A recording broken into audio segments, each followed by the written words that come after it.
TD, loi de variation. Dans une étendue de mesure dépendant de chaque métal, la résistance du métal s'écrit en fonction de sa température comme suit. Avec une RTD, on mesure la température à travers la mesure d'une résistance.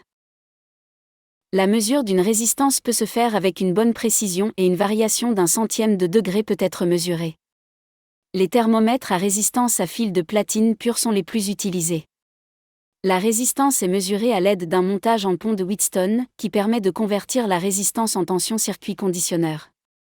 Les RTD existent en deux modèles, à savoir les RTD bobinés, figure 26A, et les RTD plus économiques à film métallique, figure 26B.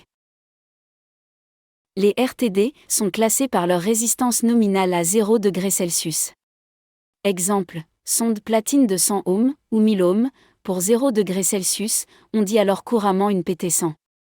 Pour la platine or blanc, cette caractéristique est presque linéaire. La résistance Ru0, à 0 degré Celsius, égale 100 ohms, pour la PT100. Très précise, stable, simple à mettre en œuvre, sa loi de variation est presque linéaire mais sensible à l'auto-échauffement et à la variation des résistances de connexion. Les caractéristiques de métaux utilisés dans les RTD sont présentées sur le tableau suivant. RTD en platine. Les RTD en platine sont le type de RTD le plus couramment utilisé dans les applications industrielles.